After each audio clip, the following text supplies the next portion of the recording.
Wild West saloons hold truths that Hollywood has been hiding from you for over a century. Everything you think you know about swinging doors, gunfights, and whiskey-slinging cowboys is almost entirely wrong, and the reality is far more fascinating than anything John Wayne ever put on screen. Let's start at the very beginning. The first saloon wasn't built in Dodge City or Tombstone. It opened in 1822 at Brown's Hole, Wyoming to serve fur trappers. And it wasn't even called a saloon. That word didn't catch on until the 1840s. It came from the French word salon, which itself derived from the Italian salone, meaning a large reception hall in an Italian mansion. So the next time you picture a dusty shack with a whiskey barrel, just remember the word itself was borrowed from European high society. And that dusty shack image, it's actually not far off.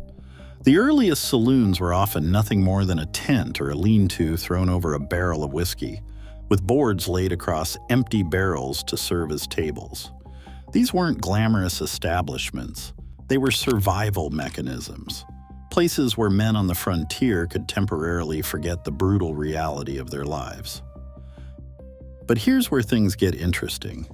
These ramshackle drinking spots didn't stay small for long. When gold was discovered near Santa Barbara, California in 1848, the settlement had exactly one cantina.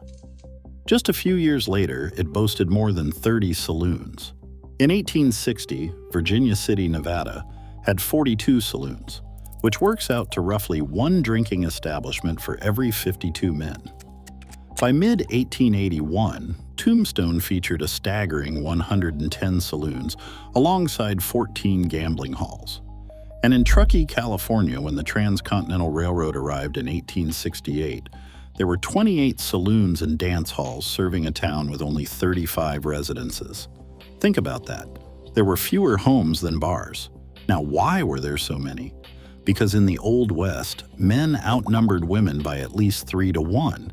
In California in 1850, 90% of the population was male. These men were isolated, lonely, and working brutally hard jobs. The saloon became everything to them, and I mean everything. Saloons weren't just places to drink. They served as community centers, post offices, and even polling places. Towns that lacked a church would hold Sunday services right there in the saloon, shutting down gambling and drinking briefly out of respect for a visiting preacher.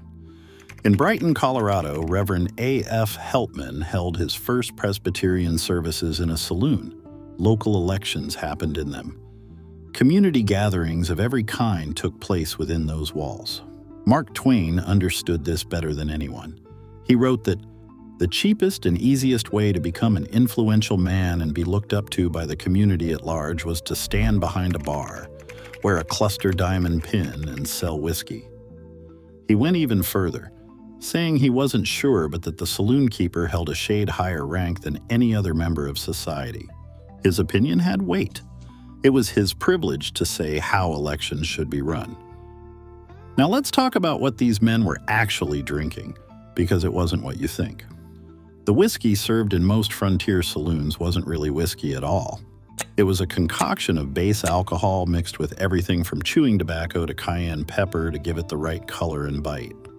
In some cases, bootleggers used methanol as the base, which left drinkers blind, brain-damaged, or dead. Whiskey labeled as bourbon was actually distilled from low-grade molasses. Anything shipped west might have started as real bourbon, but along the way it got watered down and adulterated beyond recognition. These drinks earned names like Coffin Varnish, Tarantula Juice, and Red Eye. Some recipes even included rattlesnake heads and sulfuric acid to mimic the taste and appearance of genuine whiskey. And beer? Forget about a cold one. Pasteurization hadn't been invented yet, and refrigeration wouldn't become widely available until Adolphus Busch developed artificial refrigeration in the 1880s. Beer was served at room temperature, somewhere between 55 and 65 degrees, and you had to drink it fast before it went flat. Most cowboys preferred whiskey simply because it held its taste and potency regardless of temperature. Despite the rough drinks, saloon economics were serious business. In 1870, a glass of beer cost about 10 cents, roughly $1.77 today. But the big spenders could rack up enormous tabs. At one Virginia City saloon in the early 1860s, a group of 4 men that included Mark Twain ran up a bill of $237, at a time when a good dinner cost $3. The main attraction wasn't just drinking, though, it was gambling, particularly faro, which became the most popular card game in Western saloons. Here's something most people don't know. The famous free lunch was absolutely real. From about 1870 to the 1920s, saloons offered meals at no cost with the purchase of at least one drink. These lunches ranged from basic to surprisingly elaborate, and they were typically worth far more than the price of a single drink. The saloon keeper simply bet that most customers would buy more than one round. It was brilliant marketing, 19th century style. Now, those iconic swinging Batwing doors, they're almost entirely a Hollywood invention. As historian Ronald M. James writes, most saloons actually didn't have these doors. Outside of certain warm climates, they were completely impractical. It gets too cold in winter and too windy in summer. The presence of horses and unpaved streets meant flies and dust would pour in unless there were solid doors that actually closed. Many saloons used full doors or heavy curtains. In colder towns, people hung blankets over doorways to hold in heat. The few saloons that did use cafe-style half doors always had a standard set of solid doors on the outermost part of the entrance. Hollywood set designers actually made the Batwing doors smaller than any real version would have been, specifically to make actors like John Wayne and Gary Cooper look larger and more imposing walking through them. And speaking of Hollywood myths, let's address the biggest one of all, the gunfight. The romanticized image of 2 men facing each other at high noon on a dusty street was born in dime novels of the late 19th century. In reality, it almost never happened. Historians who have studied the actual numbers have determined that frontier towns average fewer than 2 murders per year. As Danny Michael, curator at the Cody Firearms Museum, explained, there were a handful of classic duel-style shootouts, but they stand out precisely because they were so rare. When violence did occur in saloons, it was usually sudden and chaotic. Wild Bill Hickok, the legendary gunfighter, met his end not in a dramatic street duel, but was shot in the back of the head while playing poker at No. 10 Saloon in Deadwood. He was holding aces and eights, forever known as the dead man's hand. Here's the part that will really surprise you. The Old West had stricter gun control than many American cities do today. According to UCLA constitutional law professor Adam Winkler, Tombstone in the 1880s had tougher laws on carrying guns in public than it does right now. Today, you can carry a gun without a license on Tombstone streets. Back then, you absolutely could not. Dodge City's very first law, when it formed a government in 1878, prohibited carrying guns within town limits.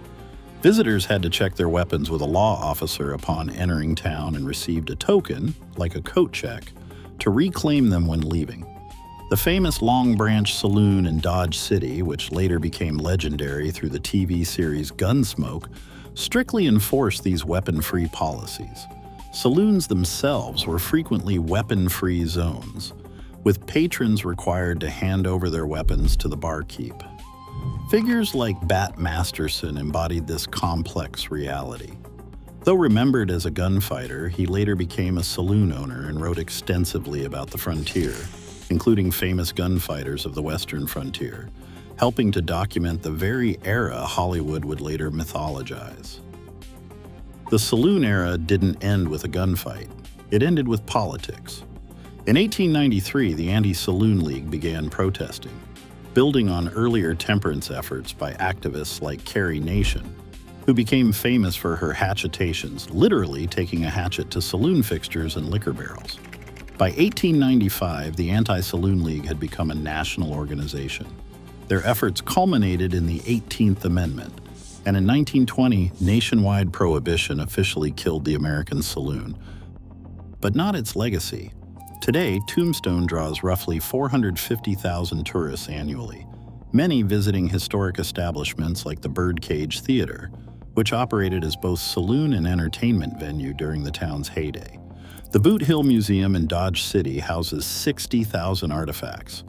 And in 2019, the famed Oriental Saloon in Tombstone reopened as a full-service bar with authentic Old West hospitality.